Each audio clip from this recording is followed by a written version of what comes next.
how we see things, and what is going on. And as you think about your life this morning, what's going on?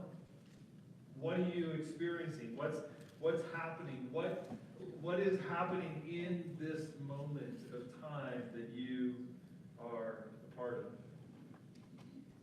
You know, we can get caught in our moment, can't we? We can be sort of in this moment, and this is the moment that we only have to live, right? And so when we're in that moment, it can be clouded of any other perspective. But there is a perspective. There is something bigger. There is something smaller than what is going on right now in this moment. Let me tell you a story. Story of somebody, if you've been here at Cold Springs Church for a little bit, you've probably met Anthony Bones. Is a pastor in Nairobi, Kenya. He came here in June and he spoke here at Cold Springs Church. And when I was in Kenya here recently in the last few weeks, I got the chance to meet his twin brother Christopher and Anthony Bones. And there's sort of a story behind Bones' name that some of you may remember if you remember his story. But let me tell you a little bit of that. So again, this is Christopher and Bones are twin brothers. But their mother was very broken. She suffered from some substance abuse issues. She suffered from mental illness. And at the age of 6 months, when Bones and Christopher were 6 months, that their mother went and got them from relatives where the twins were being cared for because their mother was not able to care for them. She went and gathered her two twin boys, and she started walking with them, and their relatives were concerned about what was going on and what she was going to do because they knew she wasn't doing well, and so they began to follow her. And she began to walk, and she walked to the river, and she threw Bones into the river, and then she jumped into the river with Christopher in her arms with the intent of killing all three of them. The family members who were right behind her jumped into the water, grabbed Bones, rescued Bones, grabbed Christopher, rescued Christopher, grabbed their mother and rescued her as well. Christopher and Bones' grandmother, the mother of their mother, knew that her daughter was struggling and had struggled. And so she asked her sons, make sure you take care of your sister. Can you please take care of your sister? And so Bones and Christopher's uncles at one point bought a piece of property for their sister. 7 acres. They were a farming family, and so they bought this property of 7 acres for provision for their sister. And on that property, they built a house. And this was the house for their sister. And as you can see in the picture, that is a mud house. Now, the thing is that Bones' mother contracted cancer, never lived in the house. She never lived on the property. She passed away. When I was there a few weeks ago, I got the chance to be there on this property, 7 acres of property, and to see this. And Bones he's pointing at the house and telling me the story behind the property, behind the house. He was telling me, he says, I keep this house here because it reminds me that if things had been different, this is where I would have grown up, or the kind of home that I would have grown up in. But when Bones was thrown into the river, and his mother and his brother were in the river and being brought out and rescued, the family members called the police, and Bones and Christopher ended up at the police station. In the police station, what are we going to do with 6-month-old twin boys? And so they made a phone call, and they made a phone call to Mr. Green, Mr. John Green. And Mr. John Green had gone to Africa, to Kenya, to be, I think he was an accountant. He's from England, and he went to be an accountant when he was to work with a mission agency. But while he was over there being an accountant within a mission agency, a little boy approached him asking him for food. And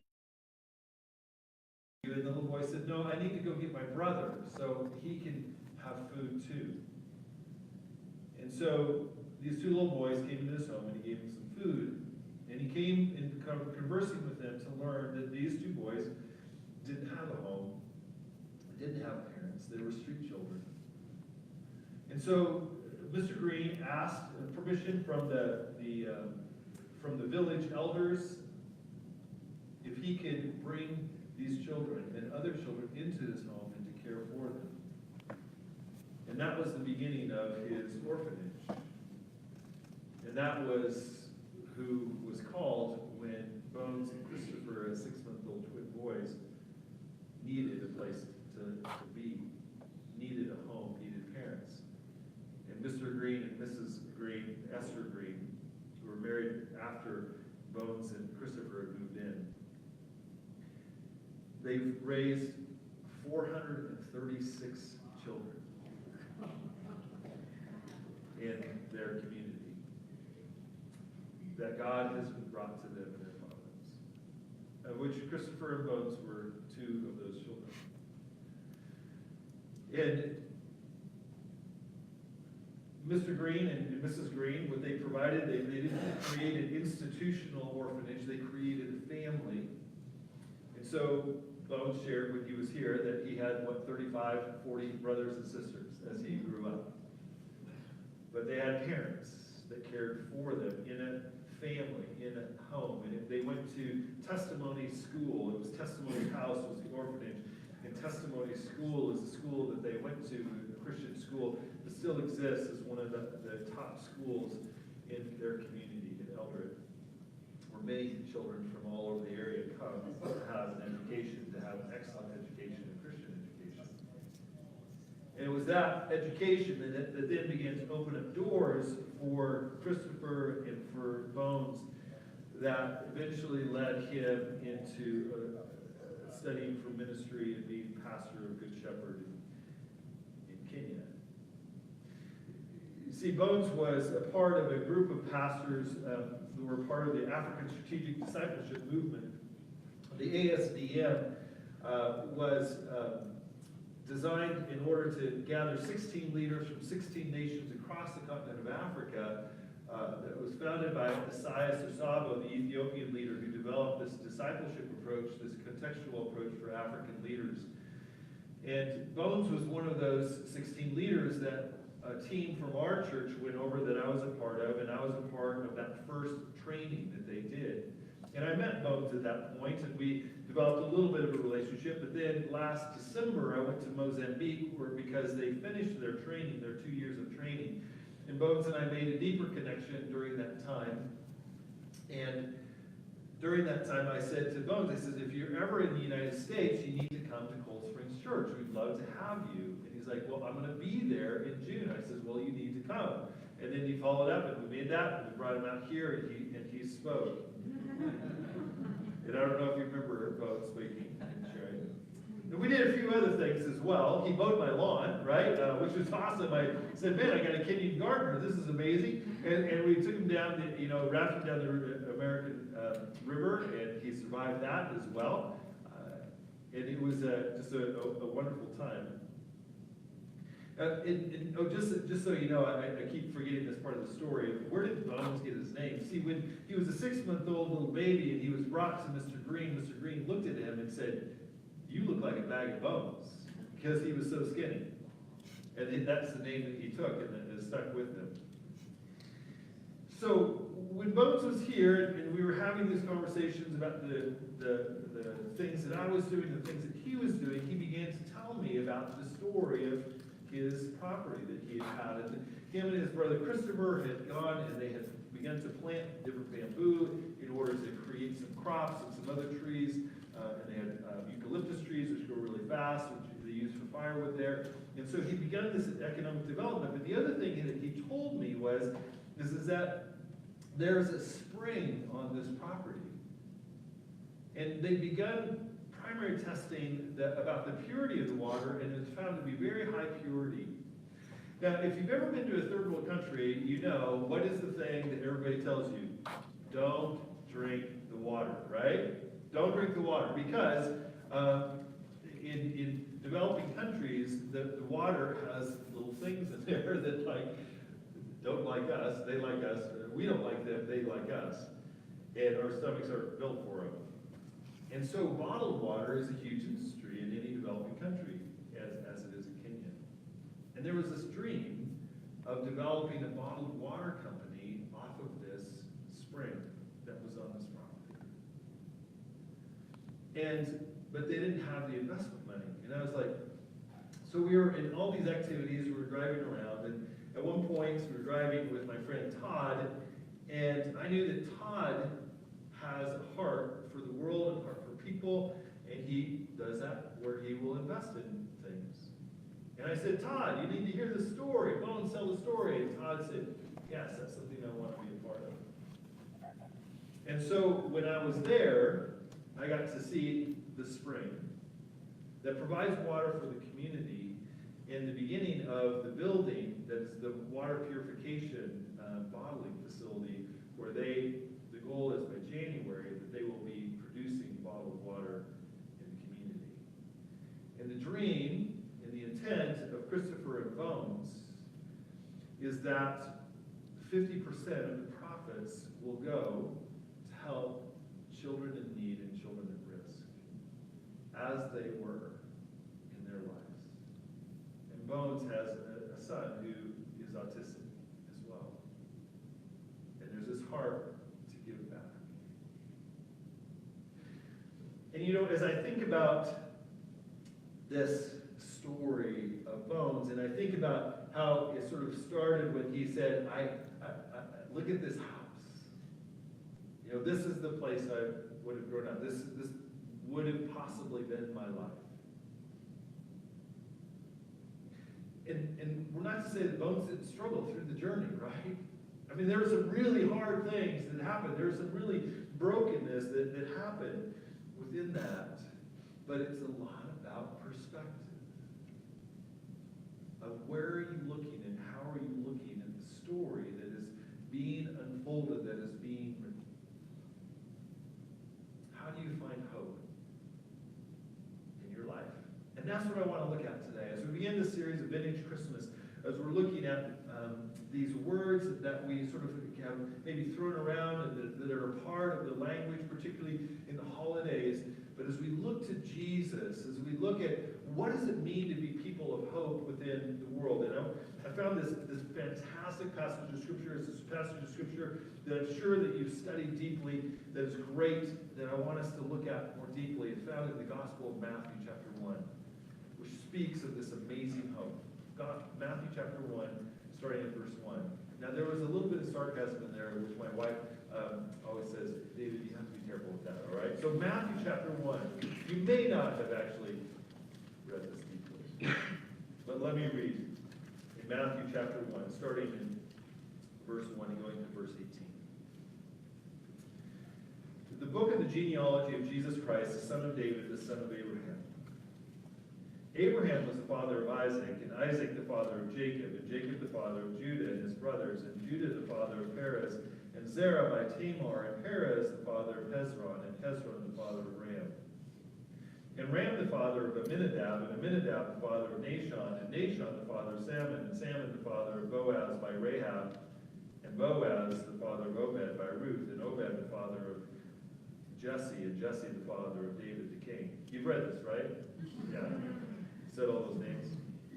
And David was the father of Solomon by the wife of Uriah, and Solomon the father of Rehoboam, and Rehoboam the father of Abiah, and Abiah the father of Asaph, and Asaph the father of Jehoshaphat, and Jehoshaphat the father of Joram, and Joram the father of Uzziah, and Uzziah the father of Jotham, and Jotham the father of Ahaz, and Ahaz the father of Hezekiah, and Hezekiah the father of Manasseh, and Manasseh the father of Amos, and Amos the father of Josiah, and Josiah the father of Jeconiah and his brothers at the time of the deportation to Babylon.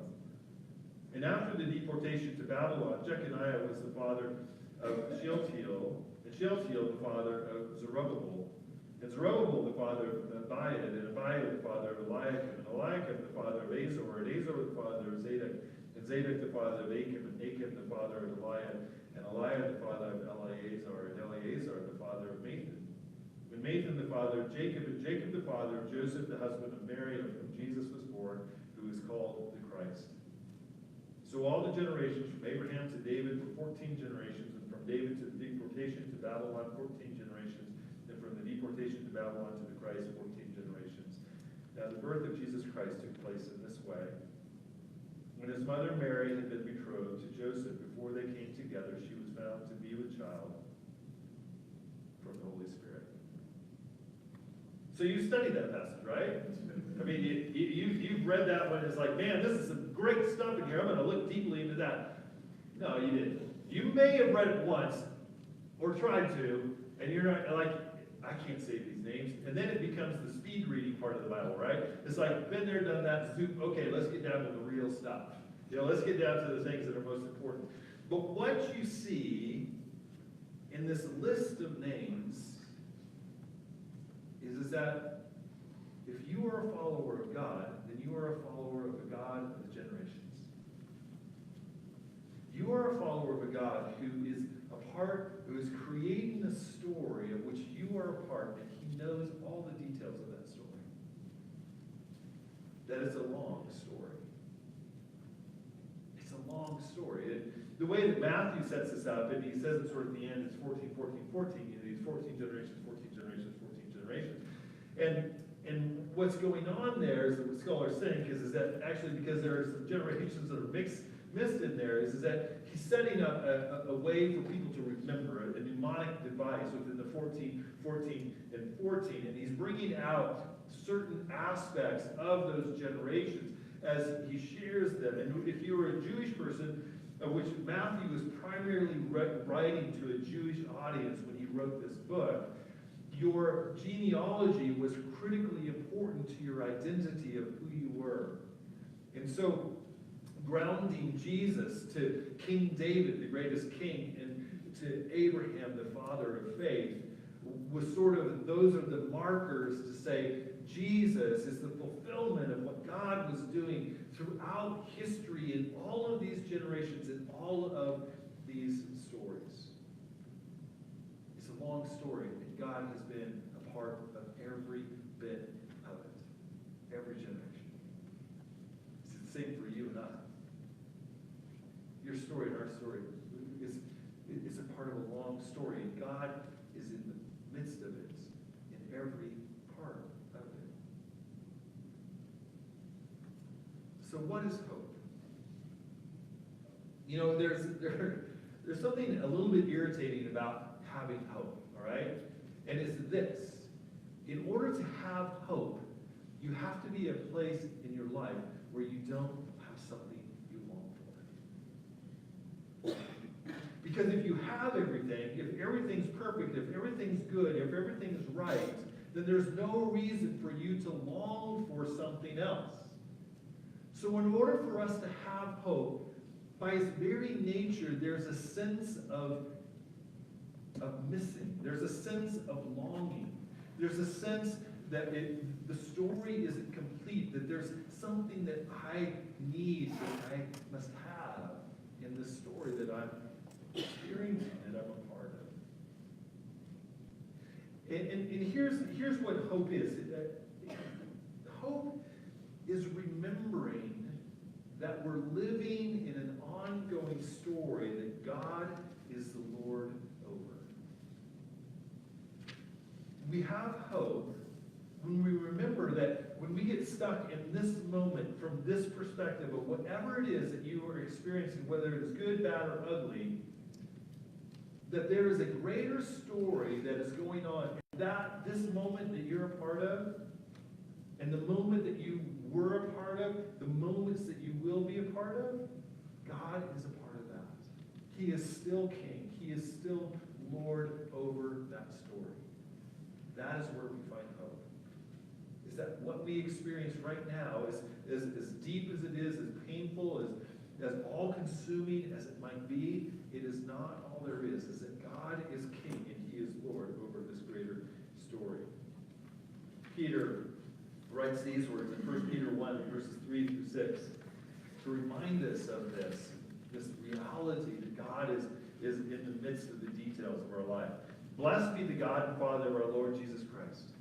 According to his great mercy, he has caused us to be born again to a living hope through the resurrection of Jesus Christ from the dead, to an inheritance that is imperishable, undefiled, and unfading, kept in heaven for you, who by God's power are being guarded through faith for salvation, ready to be revealed in the last time.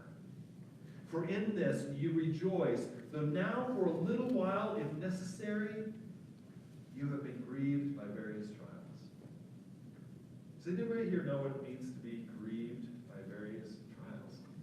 Do you know what that experience is like? See, Peter's saying, listen, I understand what you're going through. I understand your life. I understand this is hard. But you are connected to, you follow a God who is of the past and the present and the future, and holds all of it together, every single bit of it. And yes, you are grieved by various trials. God has done something, he is doing something in your life, and he promises he will do something in your life. So when we get in the midst of being caught in these various trials, the challenge for us is to remember the story.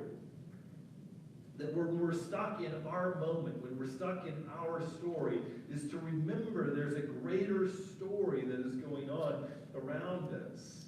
And it's also good to remember our story, right? Of what we have gone through and what we've experienced. Because particularly when we are on both extremes, when things are really hard, we think this is the way life has always been. We just sort of get this very narrow view and that this is the way it has been.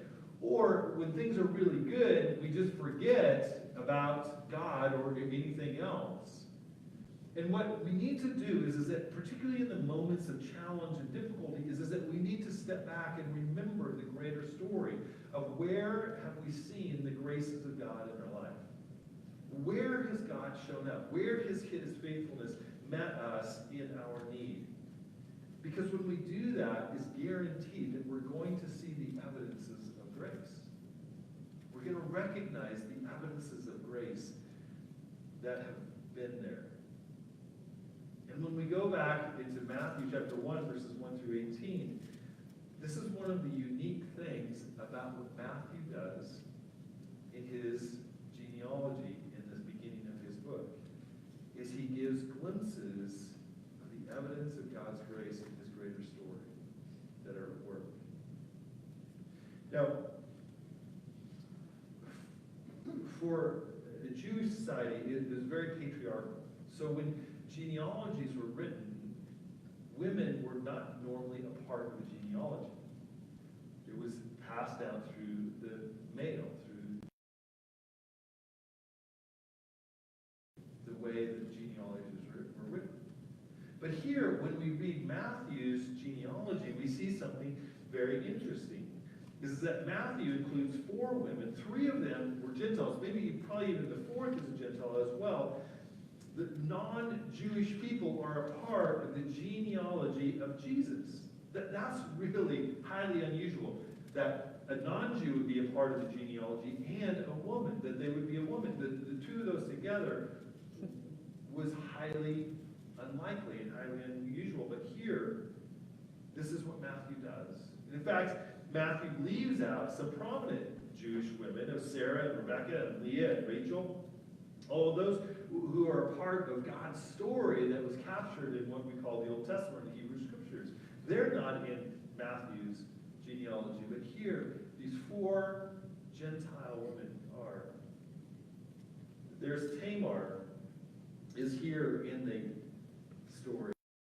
In Tamar, if you go back into Genesis chapter 38, you'll see Tamar's story. Tamar was a widow, and the cultural rules were is that brothers or the husband's family was to take care of the widow, and the husband's family was not taking care of the widow. So Tamar, she goes in disguise, she deceives in order to conceive another child through another family member in order to be taken care of. It's quite an interesting story, and you should read it sometime in Genesis chapter 38.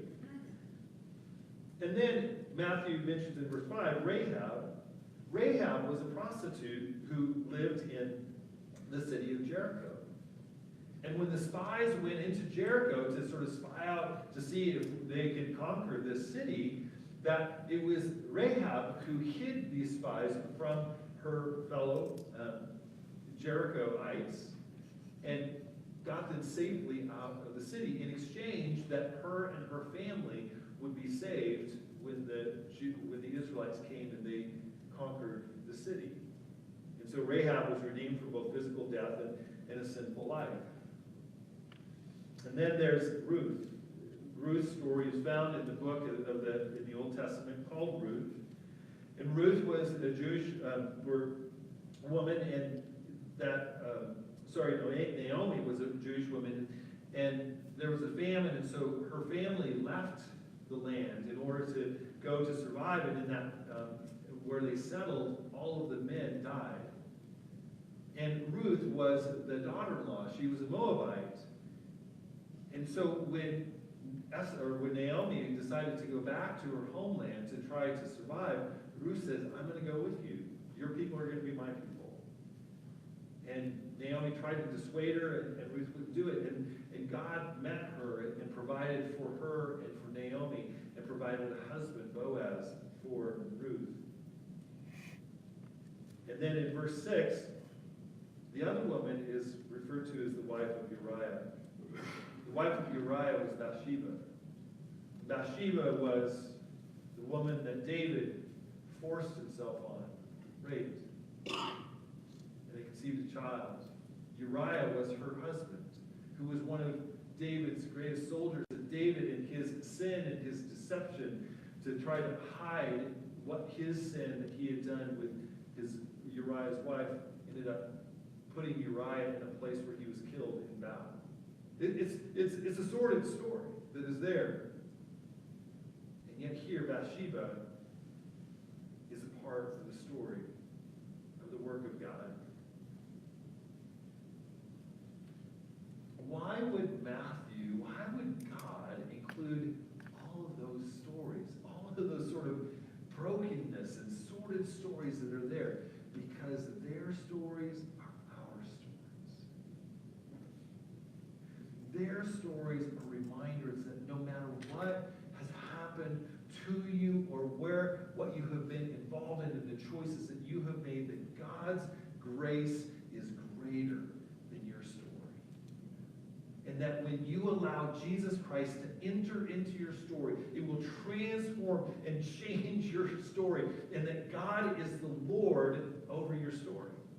He's the Lord over my story.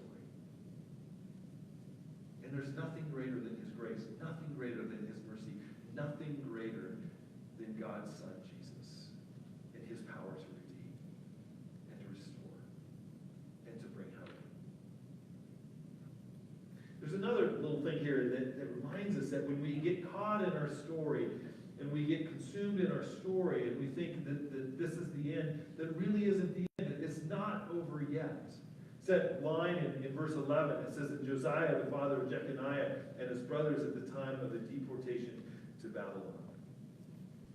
There's a couple lines here, and what it's referring to is that Nebuchadnezzar came in and conquered Israel. They conquered the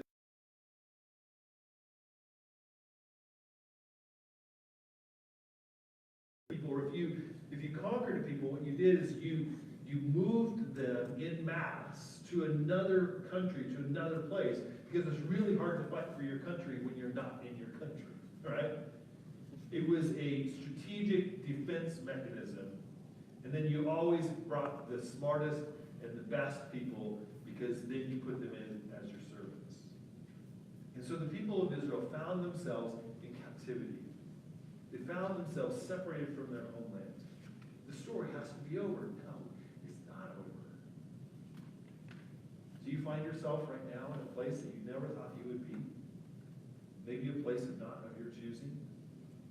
Maybe a place where the circumstances of life have shoved you and pushed you, and all of a sudden you're in this place and you're going, what is going on? God is still Lord over your story. God is still Lord over what is going on in your life right now. You can trust Him. The story isn't over yet. I have a good friend. He was a teacher of mine in high school who lives in Prineville. We've kept in touch through the years, and whenever he writes an email, and he just wrote me an email this past week, and he signed it the same way. He always signs the same way. He says, "Keep the long view. Keep the long view." And for years, it has been, God has used his simple greeting at the end of his emails, at the end of his communications, to remind me of God's truth. That the story is not over yet. That whatever we're facing right now, it is what's going on right now. It is challenging. It is hard. It is all-consuming, but it's not all of the story. There's something greater. That there is hope. Look at back at verse 18 in Matthew 1. Now, the birth of Jesus Christ took place in this way. When his mother had been betrothed to Joseph, before they came together, he was found to be with child from the Holy Spirit.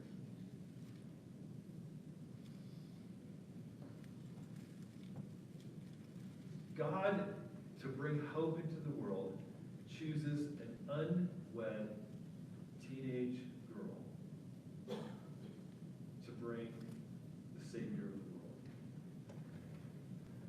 Have you ever noticed that God does some really strange things?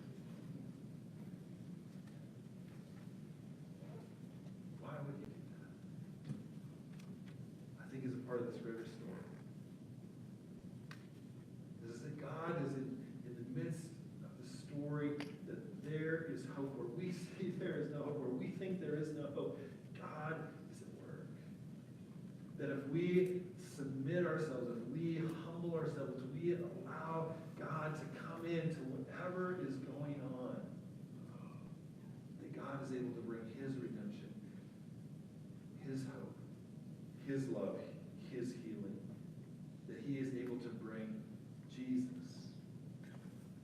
See, that's what's going on here, is that it's really about Jesus. In Matthew, he's laying out the story, saying, listen, everything points to Jesus.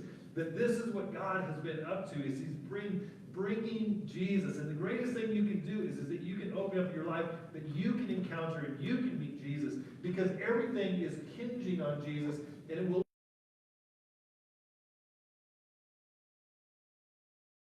that is out there that centers on Jesus, and our connection to Jesus is what makes the difference. It's our connection to Jesus. It's inviting Jesus, allowing Jesus to come into the story that will transform and change your story, as God has done throughout history and throughout generations, and continues to do. That you can trust Jesus in your story and with your story. Oh, is it hard? Yes, it is. When we're in the brokenness of experiencing a broken marriage or a broken family, when we're in the pain and the challenge of children that are making choices and going down directions that are bringing pain and difficulty to our hearts and our life, when we have friends around us who are pressuring us to make choices, to make decisions that we know are not best for us, but we are so wanting to be connected to them, is it hard to trust Jesus? Jesus, will you come into this moment? Will you come into this experience? I want to trust you in this. Is it hard? Yes, it is. But you know what? You can trust Jesus in your story and with your story. The Apostle Paul writes these words to the Corinthian church in 2 Corinthians chapter 4, starting in verse 16. He says, so we do not lose heart. Hold on, let's just stop. Just maybe even close your eyes. So we do not lose heart. Where are you at right now? What's going on? What is tempting you in your life right now to lose heart? There's almost guaranteed to be something. So we do not lose heart. Though our outer self is wasting away, our inner self is new day by day. this light, momentary affliction is preparing for us an eternal weight of glory beyond all comparison, as we look not to the things that are seen, but to the things that are unseen. For the things that are seen are transient, but the things that are unseen, they are eternal. It is so hard not to be consumed by the things that are seen, isn't it? It is so difficult not to be consumed by what is going on and what we're experiencing, what's happening. Our health issues, our relational challenges or difficulties, the injustice that is happening in the world around us, injustice that may be happening to us. It is difficult not to focus on the scene. And Paul says, it's not all there is. There is hope. Jesus is a part of your story. Jesus is a part of what's going on in your life right now. If you will turn to him, you will see him. Jay Carty is one of my early mentors in college. He played professional basketball.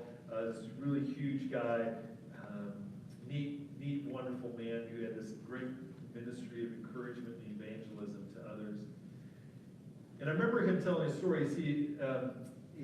One of the issues that he had is he had back problems. And so occasionally, sometimes, his back would go out. Anybody who has had back problems knows exactly what that means, right? And for Jay, it oftentimes meant ending up in the hospital. And he was on the speaking tour. He tells the story one time, and he was out in this remote sort of an area, and his back went out, and he ended up in this hospital. And he was in this room with this older guy who was coming to the end of his life. His body and his mind were fading out. And sometimes he would have these moments of lucidity, but then he would seemingly be losing his mind, and he would be talking. But the thing that he was talking about is that he was talking with Jesus. That he had walked his life so closely with Jesus, as his body was failing, as the things that he are seeing were fading away. The eternal was the thing that was coming out of him. And Jay reflected as he sat there and laid there and listened to his roommate. He thought, I want to be like him. When I get old, I want there to be so much Jesus that when everything else is fading, it's Jesus that remains. It is Jesus that comes out. See, that's hope. That's hope. That whatever is going on, whatever happens, Jesus is greater. So the thing I want you to remember, the thing I want you to come away with today is remembering that this thing of hope is remembering that whatever's going on in your story, that Jesus, that God is still the King, that God is still Lord over your story. And you can trust him. You can trust him. Let's pray. Jesus, thank you that you are faithful.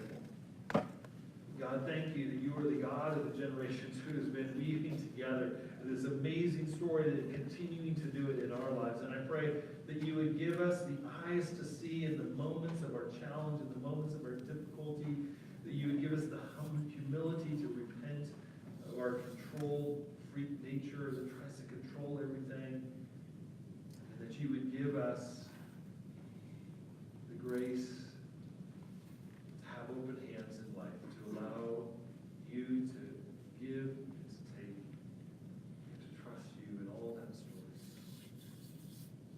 for your glory, for your purposes, and for our blessing, that we might live and experience the best life ever, a life found in you, in your hope. In Jesus' name, amen. We're going to close in worship. And as we close, we're going to have the ushers come.